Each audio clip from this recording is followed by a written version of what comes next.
आपने ये सुना तो होगा कि प्यार की कोई सीमा नहीं होती और आज मैं आपके लिए एक ऐसी ही कहानी लेकर आई हूँ जो आपके दिलों को छू जाएगी। ये कहानी है थाईलैंड की, जहाँ सब लैंगिक जोड़ों को अब शादी करने का कानूनी अधिकार मिल गया है। जी हाँ, थाईलैंड दक्षिण पूर्व एशिया का पहला ऐसा देश बन गया है जिसने सेम सेक्स मैरिज को वैध करार दिया है।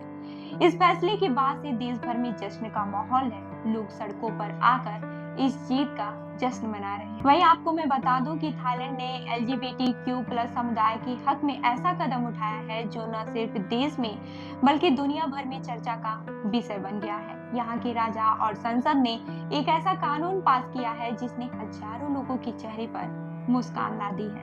अब से समलैंगिक जोड़े भी बाकियों की तरह अपनी शादी को रजिस्टर करवा सकते हैं। यही नहीं, इन्हें शादी के बाद से कानूनी, वित्तीय और चिकित्सीय अधिकार भी मिलेंगे। अब बात करते हैं कि ये सब कैसे हुआ।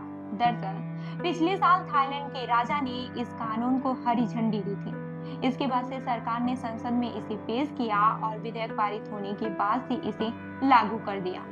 अब LGBTQ+ समुदाय के लोगों को वो सारे अधिकार मिल गए हैं जो किसी आम शादीशुदा कपल को मिलते हैं। वे बच्चे गोद ले सकते हैं, उत्तराधिकारी के हक का दावा कर सकते हैं और अपने रिश्ते को पूरी कानूनी मान्यता दिला सकते हैं। इस कानून के बाद से थाईलैंड में गुरुवार को जबरदस्त जश्न का माहौल देखने को मिला। पूर्वी तटीय शहर पटाया से लेकर उत्तरी पर्वतीय शहर चियांग माई तक हर जगह खुशी का माहौल है।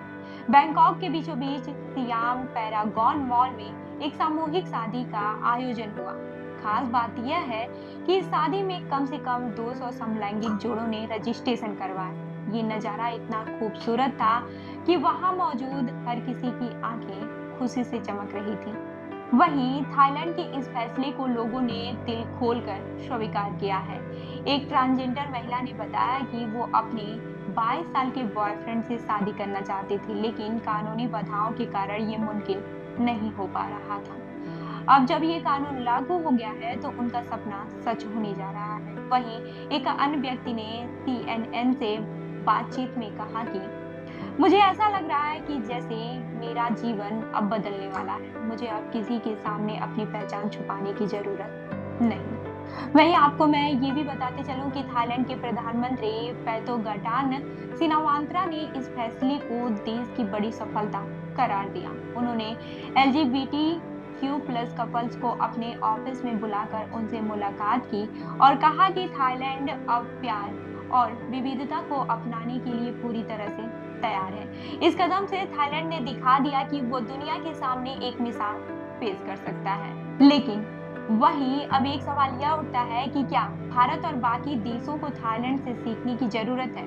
हमारे यहाँ अभी सेम सेक्स मैरिज पर कई तरह की बहस हो रही है। सुप्रीम कोर्ट ने 2024 में इसे प्रतिबंधित करते हुए कहा है कि ये भारतीय संस्कृति और परंपरा के खिलाफ है। लेकिन अगर हम थाईलैंड जैसे देशों को देखें तो समझ में आता है कि असल में बदलाव की पहल जरूरी है। वहीं इस फैसले के बाद से थाईलैंड ने तो ये साबित कर दिया है कि वो सच में एक प्रगतिशील समाज बन रहा है। लेकिन क्या बाकी देश भी ऐसा कर पाएंगे, ये बड़ा सवाल है। LGBTQ+ समुदाय के लोग सिर्फ अपने हक और बराबरी की मांग कर रहे हैं। आखिर प्यार को किसी सीमा में बांधा तो नहीं जा सकता, है ना।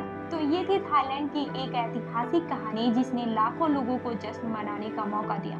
क्या आपको भी लगता है कि भारत और दूसरे देशों को थाईलैंड से सीखना चाहिए? अपनी राय हमें कमेंट करके जरूर बताएं। मैं हूं रूबी और आप देख रहे हैं जनदर्पण न्यूज।